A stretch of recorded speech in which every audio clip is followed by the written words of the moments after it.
Assalamu alaikum warahmatullah, barkanku da zuwa part 30 na wannan course ɗin forex trading inda nake koya muku yanda za ku fara forex trading from A to Z.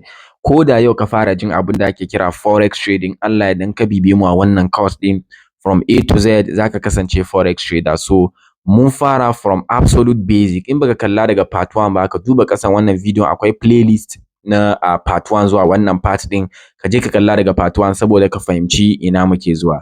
So a previous parts mun yi bayani sosai game da market structure, uptrend, downtrend, mun yi bayani game da change of character, mun yi bayani game da break of structure. So mun dai yi bayani game da market structure dai kawai in summary. So a wannan bidiyon za mu yi bayani ne game da yanda za ka yi trading using knowledge da ka samu na market structure. Kamar yadda na gaya muku from beginning cewa da market structure ma za ka iya sani lokacin da za ka yi buy da lokacin da za ka yi sell.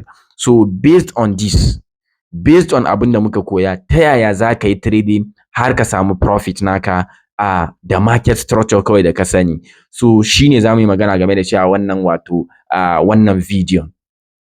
So ba tare da bata lokaci ba, kar ku manta ku yi mana liking.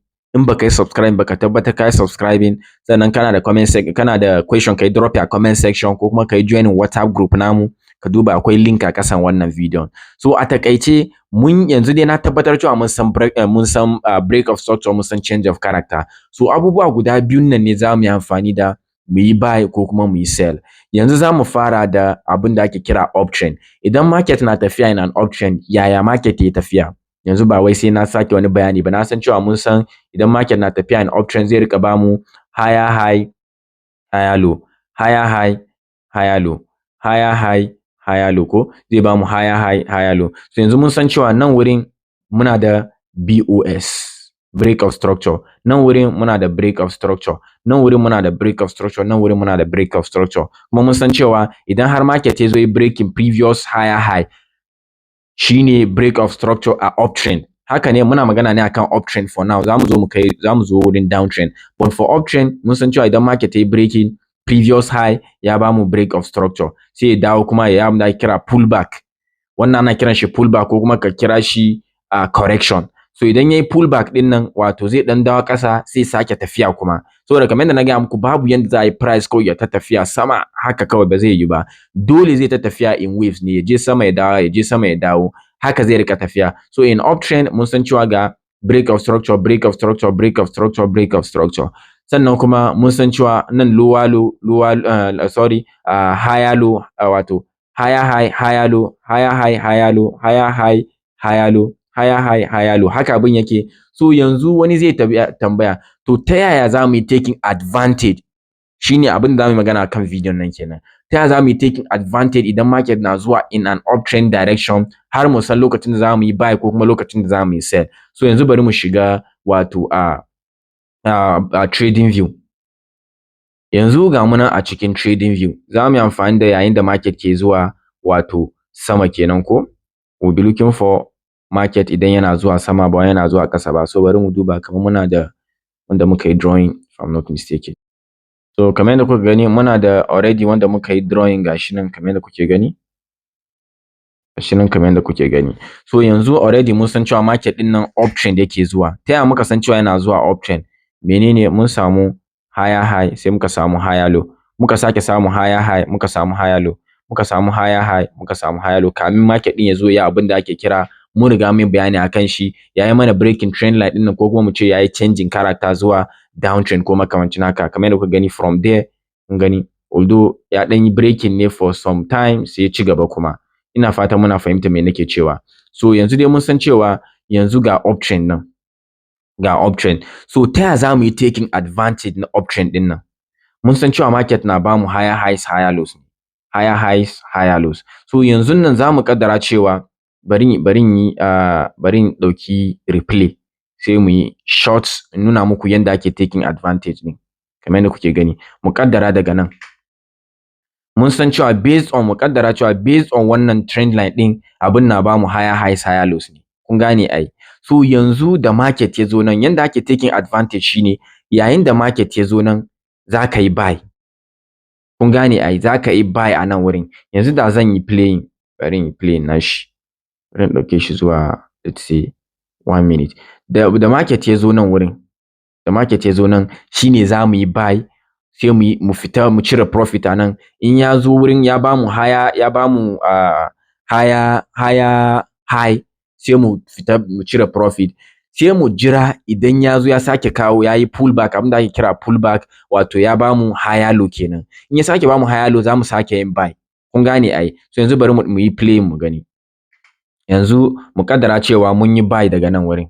Yanzu da muka yi buy daga nan, za mu jira idan ya je bamu higher high, sai mu fita kasuwan. Yanzu kamar yadda kuke gani ya bamu higher high nan, so mun fita kasuwa za mu jira sai sake bamu higher low. Yanzu kun ga ya bamu higher low anan, so za mu yi buy anan kuma.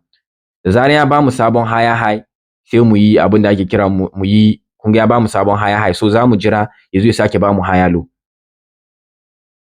Yanda ake trading kenan, yanda ake, kan gani zaka jira, dole ka fara jiran ya yi pullback din kamin ka ce za ka yi sell.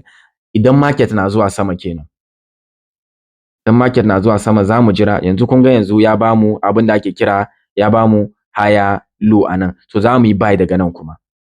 Idan mun yi buy za mu jira ya sake breaking wannan, mu samu break of structure. Kun ga mu samu break of structure, za ka iya fita daga nan ma in ka ga dama.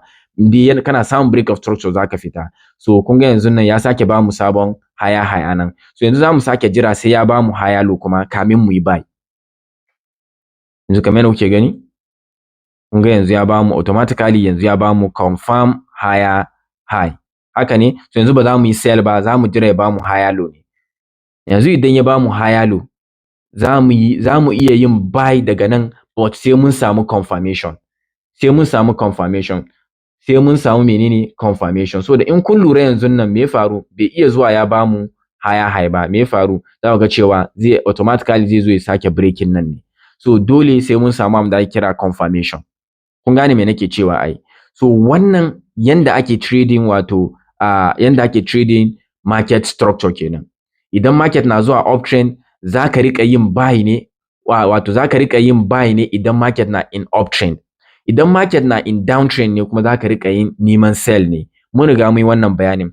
Matukar market na zuwa sama ne, za ka riƙa neman abin da ake kira buy. Kuma za ka riƙa neman buy ne a pullback. Menene pullback? Ku juya wayanku. Menene pullback? Yanzu market na nan sai bamu higher high, higher low, higher high, higher low, higher high, higher low, higher high, higher low, higher high. So inda za ka riƙa yin buy shine, yanzu dai bamu ga higher low ko ga higher high, haka ne? Sai muka samu sabon higher low. So nan ne za ka yi buy. Nan ne za ka yi buy bayan ka yi confirming. Sai ka jira idan ya koma ya baka higher high, sai ka sake fita market ka cire profit naka. Ba za ka yi sell ka ce bari ka yi sell idan ya je baka higher low ka je ka fita ba, kuma a'a. The best thing idan market na zuwa sama ne, ka daina neman sell opportunities, in ba dai za ka amfani da lower time frames ba. Kun gane ai? So yanzu dai bamu higher low nan, ya yi pullback, nan ne ake kira pullback. So a pullback din nan ne za mu nemi buy position. Da zarar mun yi confirming cewa wannan pullback ne, wato ba zai zo ya yi breaking nan ya canza character ba, change of character ba, za mu yi buy daga nan. Da zarar mun yi buy, za mu yi targeting next higher high. Kun gane ai? So yana ba mu sabon higher high, za mu fita kasuwan mu jira, kuma patiently za mu yi hakuri mu jira. Abin da yasa mafi yawan mutane suke fail shine ba hakurin nan. Za ka yi hakuri ka jira. Da zaran ka yi hakuri ka jira, ya zo ya sake pullback ya baka next higher low, kamar yadda kuke gani ga next higher low din, sai ka sake yin buy kuma. Matukar ka yi confirming cewa ba zai zo yi breaking previous higher low din ba, sai ka yi buy anan. Da zaran ka yi buy anan, za ka yi targeting next higher high din. Kun gane ai? Sai ka sake fita market kuma ka cire profit naka hankali kwance, sai ka sake jira kuma. Da zaran ka jira ya baka next pullback din nan, sai ka sake kira buy, ka sake targeting next higher high. So yanda ake trading, wato abin nan market structure kenan. Kun gane ai? Wannan na nuna muku yanda ake trading market structure based on abin nan, based on uptrend kenan. Kuma wani zai tambaya, to ta yaya za ka san lokacin da za ka yi trading nashi? So yaya ake sani? Yanzu bari mu koma kuma. Bari mu ɗauki wannan da muka yi. Bari mu gani. Ina yake? Yawa ga uptrend ɗin nan. Yanzu yanda za ka yi trading nashi shine, yanda za ka yi trading yanzu kamar yanda kuke gani, based on wannan yanzu nan. Bari in sake replay kuma. Bari in sake replay saboda mu fahimci yanda abin yake. Duk da cewa za mu zo mu kai wurin da za ku fahimce shi sosai. Yanzu mu kaddara zan yi replay daga nan. yanzu kamar yadda kuke gani mun samu abin da ake kira bari in taking trend din nan zuwa nan. Kun gani yanzu mun samu higher low, zan yi pausing nashi yanzu. Muna samu higher low a nan wurin, nan ne za mu yi buy. Nan ne za mu yi abin da ake kira buy. Ta yaya za ka samu buy ɗin? Abin da za ka yi shine za ka ɗauki abin nan naka ka duba nan wurin, nan haka ka duba menene number nan wurin, kun gani ga price ɗin nan. Price ɗin nan ne wannan ya baka entry point. Menene ake kira entry point? Wato wurin shiga. Kun gane ai? Price da za ka shiga market, price ɗin da za ka yi buy. Daidai nan wurin, daidai nan da market ya zo ya taɓa ya bamu higher low ɗin nan. Tunda na ce muku idan market sama yake zuwa, me za mu riƙa looking for? Pullback. Za mu riƙa looking for pullback. Idan mun samu pullback wurin ne za mu yi buy. So mu ƙaddara nan ne ga pullback namu nan, ne ya kamata mu yi buy. So automatically from nan ka san cewa wurin nan shine wurin pullback naka. So nan shine price ɗin shiganka, entry point naka. Nan wurin ne za ka yi buy. Ka ɗauki price ɗin nan kawai za ka je MT5 naka, ka je ka sa wannan price ɗin shine entry point naka. Za ka jira da zaran market ya kai wannan price ɗin sai ka yi buy. So za mu kaddara cewa market na kaiwa nan mun yi buy. Yanzu bari mu yi play mu gani. Da muka yi buy a nan, in muka yi buy, kun gani za mu jira next higher high ɗin. Yanzu kamar yadda kuke gani market ɗin ya bamu sabon higher high. So yanzu za mu fita kasuwa a nan wurin. Za mu fita mu cire profit namu. Yanzu da muka cire profit, me za mu yi next? Za mu jira ne yayin da market ya sake zuwa ƙasa ya bamu next higher low, wato ya yi pullback ya bamu higher low. Ba za mu ce za mu yi sell a nan ba. In ka ga dama za ka yi sell, but the best thing idan market sama yake zuwa ka daina rushing, ka yi haƙuri, ka jira pullback. So yanzu za mu jira pullback yanzu nan. Kamar yadda kuke gani, za mu jira pullback. Za mu jira pullback. Kun ga yanzu mun samu pullback a nan. Mun samu pullback a nan. Yanzu da muka samu pullback, me za ka yi? Za ka je ka duba menene price. Automatically ka san cewa nan ne pullback naka tunda already ka yi drawing trend line. So ga pullback naka nan, ka samu pullback a nan. Me za ka yi? Ga price ɗin nan. So za ka sake koma MT5 naka ka sa. Za mu zo mu san inda za ka sa abin nan stop loss da kuma inda za ka sa take profit. But for now ku san cewa me sunan shi market structure, pullback ake trading. Yanzu mun samu pullback, wato higher low based on abin nan. Idan muna trading option ne, kun ga mun samu higher low anan, haka ne? So higher low ɗin nan ne za mu rika trading. Higher low shi za mu rika trading. Yanzu da muka samu higher low, me za mu yi? Mun sake shiga buy. Da muka shiga buy, me zai faru? Za mu jira mu ya sake bamu next higher high. A wurin ne za mu cire. Yanzu currently mun samu next higher high, haka ne? Yanzu ga sabon higher high namu. Yanzu za mu fita kasuwa. Za mu fita market ɗin. Haka abin yake. Za mu fita mu sake jiran kuma idan market ya zo ya bamu menene? Ya zo ya bamu next higher low. So yanzu based on this, kun san cewa yanda ake trading yanda ake trading market structure kenan, pullback ake trading. So yanzu bari mu sake playing. Idan mun yi playing, za mu jira ya bamu next target, wato ƙasa kenan. Zai bamu next pullback, wato higher low. Yanzu kamar yadda kuke gani, muna jiran ya bamu higher low. Har yanzu bai bamu higher low ba. Yanzu kamar yadda kuke gani mun samu higher low anan. Haka abin yake. Yanzu da muka samu higher low, me za mu yi? Za mu jira confirmation sai mu yi buy. So based on this kuma za ka iya ɗauka, bari in ɗauki wannan ku gani.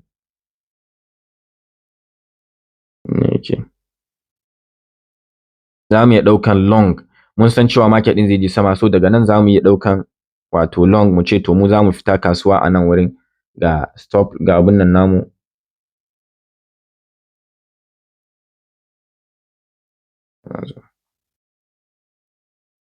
So za mu iya ce ga abin nan namu nan, mun yi buy daga nan. Yanzu bari in play. Bayan mun samu confirmation kenan, kamar yadda kuke gani. Kamar yadda kuke gani, yanzu mun samu sabon higher high. Za mu iya fita kasuwa daga sabon higher high ɗin nan. Mun samu sabon higher high tunda ya yi breaking structure ɗin nan. Mun samu sabon higher high. So za mu iya fita kasuwa daga nan. Automatically mun fita kasuwa yanzu, mun cire profit namu. Ina fatan muna fahimta. Yanzu kuma za mu jira bayan mun cire profit, ku riƙa yin haƙuri. Za mu zo mu kai wurin risk management. Daga abin da ke sa mutane da yawa suna failing a trading kenan, babu haƙuri. Kuma ba a following rules. So rule din shine mu rika trading pullback idan market na zuwa uptrend ne. So yanzu za mu yi playing, mun fita kasuwa za mu jira patiently sai mun samu sabon higher low sai mu shiga kasuwan. Yanzu kamar yadda kuka gani mun cire profit namu muna jiran sabon higher low. Still kada abun ya ruɗa ku, matuƙar dai kuna jiran kasuwa ne, kar ku bari abun ya ruɗa ku, ku ce ku za ku riƙa trading wato a market daga sama za ku yi buy. So yanzun nan mun samu sabon abun nan higher low, mun samu sabon higher low a nan. So za mu iya yin buy a nan mu yi targeting new higher high. Haka abun yake, amma dole sai muna abin da ake kira confirmation, dole sai muna combining candlestick confirmation da wasu confirmation, duk za mu zo mu kai kansu. Kun gane ai, but what I want you to understand is market structure ana trading pullbacks ne. Yanzu mun yi playing, yanzu mu kaddara mun yi buy a nan wurin. In mun yi buy a nan, in ba mu samu confirmation ba za mu yi buy ba. Kamar yadda kuka gani based on this yanzu ba mu da confirmation. Ba mu da confirmation, da zarar mun samu confirmation za mu yi abin da ake kira buy. But in babu confirmation za mu jira ne. Yanzu based on this ku duba ku gani mun samu abin da ake kira change of character. Mun samu change of character daga nan. Mun samu wanda kira change of character. Kun ga previous higher low nan ai. Me ya faru? Market ya yi breaking nashi. So based on this change of character me za mu yi? Za mu jira confirmation ne. In mun yi confirming yanzu nan sai mu yi sell. Mu kaddara mun jira confirmation sai muka yi sell, bari mu yi play mu gani. Kun ga yanzu based on this mun dan samu profit namu based on sell da muka yi. Kun gane ai. Bayan mun yi confirming maybe daga nan mun yi confirming change of character din, kun ga mun yi sell, mun samu maybe mun cire profit namu a nan. Kun fahimta ai. So yanzu mun gane dai yanda ake shiga trade based on market structure idan market na zuwa uptrend ne. So yanzu bari mu duba idan market kuma na zuwa downtrend. Idan market na zuwa downtrend shi ma the same thing, pullback ake trading. Kun gane ai, ana trading pullback ne. Menene pullback? Mun riga mun sani, idan misali market na bamu, idan mun gama da uptrend yanzu, idan downtrend ne mu ce market na zuwa lower high lower lower high lower low. So yanzu nan pullback din shine yanzu da muka samu lower high din nan ne zamu rika trading. Kun gane ai, lower high din zamu rika trading. Da mun yi trading a nan sai mu yi targeting next lower low. Sai mu sake jira kuma bayan mun cire profit namu a nan zamu jira patiently idan ya sake bamu sabon lower high. Daga lower high din nan pullback din kenan sai mu sake shiga sell mu jira mu cire profit namu a nan. Kun ga mun cire profit namu a nan sai mu jira ya sake bamu lower high. A lower high din nan sai mu sake yin confirming kuma sai mu yi sell. Daga nan kuma sai mu jira mu cire profit namu a nan. So haka ake trading shi ma downtrend. Amma bari mu ɗauki example, bari mu gani ko za mu samu wani example a nan.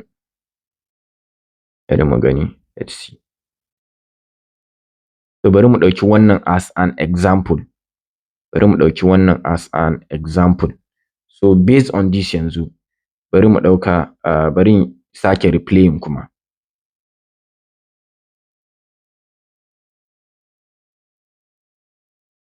Bari replaying daga nan. So based on this mu kaddara mun samu ya bamu, bari yi playing nashi yanzu kamar yadda kuke gani. Mun samu market na zuwa ƙasa from here yanzu nan market ya fara zuwa ƙasa.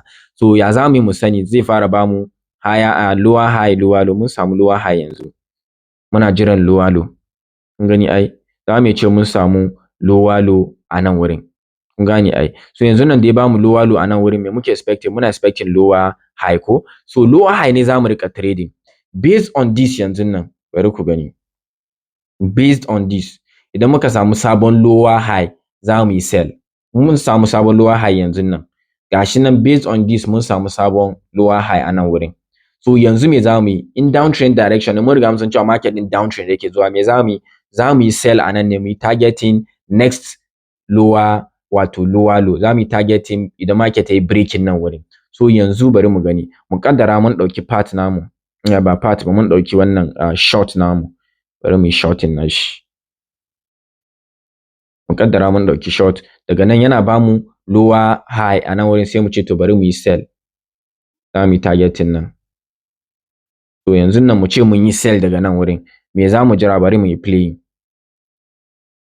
In mun yi sell za mu jira market ɗin ya zo ya bamu abin da ake kira lower low. sai mu fita kasuwan mu cire profit namu. Idan mun cire profit namu kuma za mu yi haƙuri ne fa, in mun yi haƙuri sai mu jira sabon higher lower high.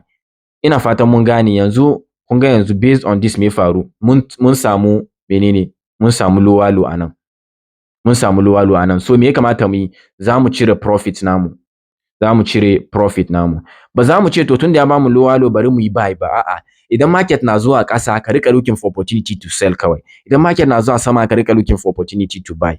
So yanda ainihin rule din yake kenan, but in ka ga dama za ka iya yin otherwise, but ni ina ba ku rule din da yake keep ina consistent kenan a forex trading. Kun fahimta ai? Yanzu da muka samu wannan za mu jira patiently, mun riga mun cire profit namu already ko, so za mu jira patiently. Bari mu yi playing.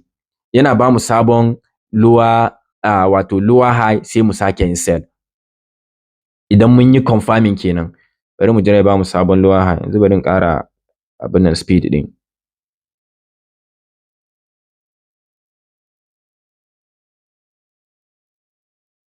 Yanzu kun gani, da a ce lokacin da ya bamu wannan lower high din mun yi sell, kun gani za mu cire kasuwan, za mu cire profit anan. Yanzu da muka cire profit anan me za mu yi? Za mu jira patiently sai mun sake samun sabon wato lower high. Yanzu bari mu kaddara mun cire profit anan sai mu jira.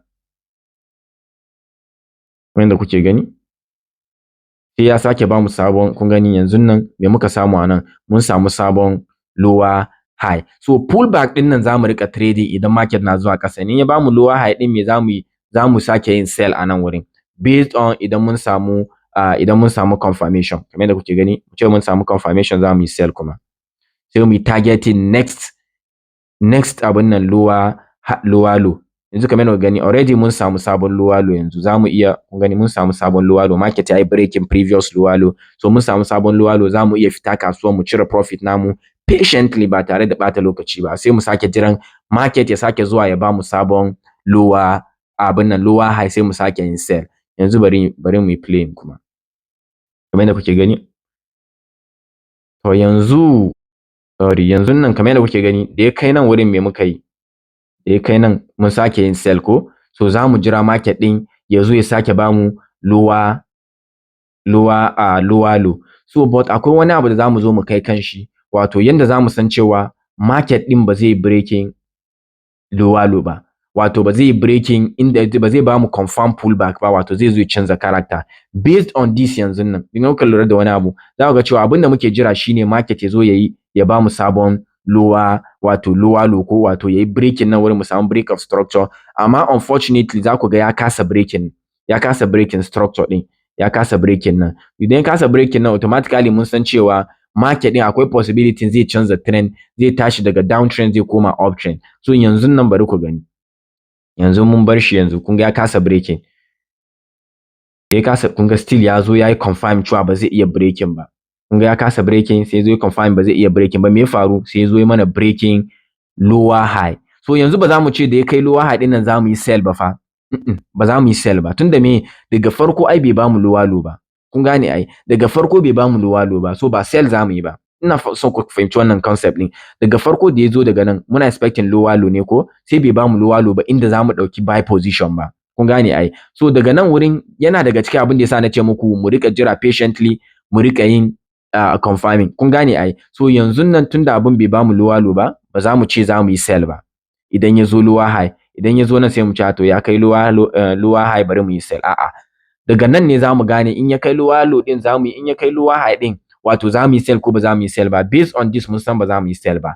Abin da za mu rika expecting yanzu nan shine change of character, wato yayi breaking nan, yayi mana breaking nan sai mu ɗauki buy position. Yanzu mu kaddara da yayi breaking nan mun yi buy a nan bayan mun samu confirmation. Bari ku ga me zai faru. Kun gani mun samu confirmation a nan, yanzu nan ne mu kaddara yanzu da yayi mana breaking nan wurin mun samu confirmation a nan, haka ne? Yanzu muna samu confirmation yanzu nan me za mu yi? Za mu yi abin da ake kira buy ne. Tunda automatically mun san cewa mun samu yayi breaking previous lower high din. So me market zai ci gaba da zuwa sama. Mun riga mun yi bayani game da wannan a previous video. So zai ci gaba da zuwa sama. Me ya kamata mu yi? Ba za mu ce za mu yi sell daga nan wai mu yi targeting next lower low ba, a'a. So da me mun samu abin da ake kira change of character. Idan kuma change of character ya faru, me zai faru? Za mu canza mu ma buy ne ko sell position namu. So yanzu nan za mu jira confirmation, za mu tabbatar cewa market din ya canza character da gaske. To ta ya zamu gane cewa ya canza character da gaske? Shine idan ya zo ba zai iya komawa ƙasa da wurin nan ba kuma. Kun gane ai? So yanzu nan bari mu jira mu yi confirming mu gani. Yanzu kamar yadda kuka gani market din based on this kun san cewa ba zai iya koma ƙasa da wannan ba kuma. So ya riga ya canza character, so daga nan ne kamata ce mun yi abin da ake kira buy. So za mu yi buy a nan ne mu yi targeting higher high. Idan mu yi targeting higher high sai mu jira market din sake yin pullback. In yayi pullback sai mu sake yin buy daga nan mu jira higher high. Kuma in ya sake kaiwa wurin higher high mu jira pullback mu sake abun nan buy. Amma bari mu yi play mu gani. Yanzu kamar yadda kuke gani muna jiran ya bamu higher high ya zo ya creating higher low. So yanzu har yanzu dai bai bamu higher high ba. Da zarar yanzu kamar yadda kuka gani ya bamu, yana so ya bamu higher high. Idan ya bamu higher high yanzu ne me zamu jira? Yanzu kun ga ya bamu higher high, zamu jira higher low. Yanzu kamar yadda kuke gani nan idan ya zo ya bamu higher low din kuma ba zai wuce nan ba shi ma.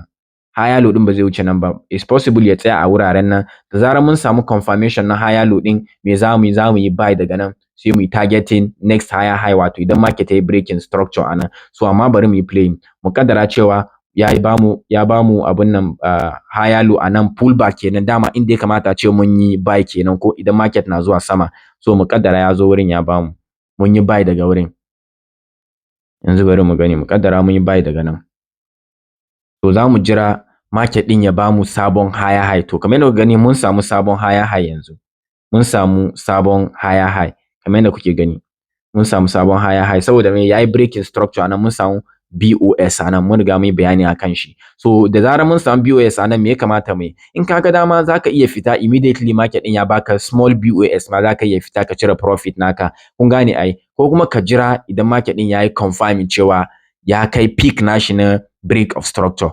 Wato ya wuce wannan previous mun samu BOS ya bamu sabon higher high, sai ka fita kasuwan completely. Ko kuma yana breaking structure kawai ka fita kasuwan. Anyone kai duk zaka samu profit naka, ya danganci risk tolerance naka. Duk zamu zo mu kai wurin nan, zan nuna muku yanda ba za ku rika fita daga nan ba, za ku jira sai ya kai wurin nan. Kun fahimta ai? Duk zamu zo mu kai wurin, but yanzu ina son nuna muku yanda ake trading ne based on wannan market structure din.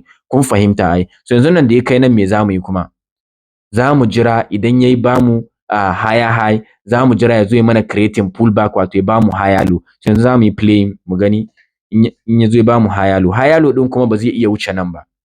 Idan ya wuce nan ya canza daga higher low, mun samu change of character kuma. So ina fatan kuna fahimta. So yanzu bari mu jira. Kamar yadda kuke gani zai bamu higher low. In ya bamu higher low me za mu yi? Lokacin ne za mu yi buy. Idan mun yi buy mu yi targeting next higher high. Kamar yadda kuke gani ba mamaki ya bamu higher low a nan wurin. So based on this, let's see. Higher low din kawai abinda zaka duba shine kada dai ya wuce nan. Kun gane ai? Kada dai ya wuce nan. So kada ya wuce wurin. Idan ya wuce wurin to za a iya samun matsala. Amma kamar yadda kuka gani duk ƙasan da ya zo me yayi? Ya iya wuce wurin previous higher low, bai iya wucewa ba. Wannan yana so ya ce ma har yanzu muna uptrend ne. Kun gane a har yanzu uptrend muke. Tunda ya kasa breaking nan. Kun gani me yazo ya faru yanzu? Me yazo ya faru yanzu nan? In kuka lura da wani abu za ku lura cewa yanzu abin da ya faru shine mun samu market din ya zo ya yi breaking structure din nan. Kun gani ai ya zo ya mana breaking structure yanzu. So a ce ka yi buy ne daga nan. Ka yi buy daga nan. Wato me kake tunanin zai faru? Kaga za ka yi fita kasuwan ka, yana baka small break of structure naka ka fita, ko kuma ka jira idan ya baka new higher high. Kun fahimci me nake cewa ai? So wani zai tambaya to yaya zaka gane? Mun riga mun yi bayanin nan ko kawai price din zaka duba. Yanzu nan ka san cewa nan ne entry point naka. Kun gane ai? Nan ne entry point naka. Idan kai copying wannan wato ka san wannan numbers din, wato price din nan, ka je da zaran market ya kai wurin price din nan ka yi buy abinka. Za mu zo mu san da za mu sa SL, kada mu yi rushing, za mu kai wurin. So idan ka yi buy a nan sai ka yi targeting new higher high ko kuma immediately after break of structure. So ina fatan kuna fahimtar wannan. So yanda ake wato trading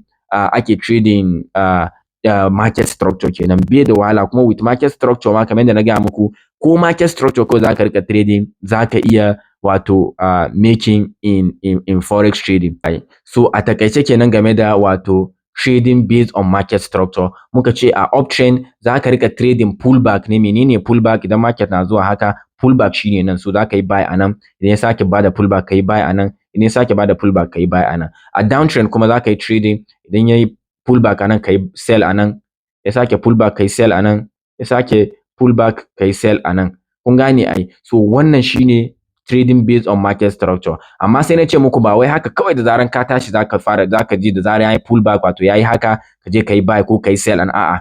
Dole sai kai confirmation. Kasancewa ba zai baka wato confirmation ɗin nan shine zaka yi confirming cewa market ɗin har yanzu BOS zai baka wato zai ci gaba da zuwa sama ne ya ta breaking structure ko kuwa a change of character ne. Change of character wato market din zai canza character ne. Idan market BOS ne, idan in uptrend ne, idan ya dawo za ka yi trading pullback. Amma idan change of character ne fa, idan market din ya dawo canza character za ka yi sell instead of ka yi buy. Haka abin yake mun riga mun san wannan. So yanzu kamar yadda na gaya muku confirmation kuma shine za mu yi amfani da abin da ake kira candlestick confirmation. Za mu zo mu kai wurin yanda za ka gane cewa idan ka ga candlestick haka me yake nufi. Me yake cewa yana nuna ma cewa market zai ci gaba da zuwa sama ne ko kuwa market zai je ƙasa ne. Duk za mu zo mu kai wurin nan. Sai support and resistance, za mu shiga support and resistance ba da jimawa ba inda za ka gane shi ma is part of confirmation kuma. Sai multiple time frame analysis shi ma is part of confirmation inda za ka yi amfani da time frame daban-daban domin ka tabbatar cewa wannan market ɗin zai baka sabon higher high ne koko zai canza character ya koma lower low. Ina fatan kun gane. So a takaice kenan game da yanda za ka yi trading based on market structure. So duk har yanzu muna kan basic ne. But with this na san cewa ya kamata ce mun fahimci market structure kuma mun san yanda za mu yi trading based on market structure. So za mu tsaya a nan, a next video za mu yi magana game da abin da ake kira price action. Price action. Za mu yi magana game da price action. Shi ma yana da amfani sosai wurin in kai margin nashi da market structure. So za mu yi magana game da price action. Shi ma yana da matuƙar amfani sosai. Amma ku tabbatar kun fahimci wannan market structure sosai saboda ku samu ko da market structure ma ku iya shiga trade. But akwai abubuwa da yawa da za ku koya wannan course ɗin Allah yadda. So ba tare da ɓata lokaci ba kar ku manta ku yi liking, ku yi sharing. In kuna da question ku yi drop a comment section ko ku yi joining community namu ku riga asking questions a wurin. So assalamu alaikum.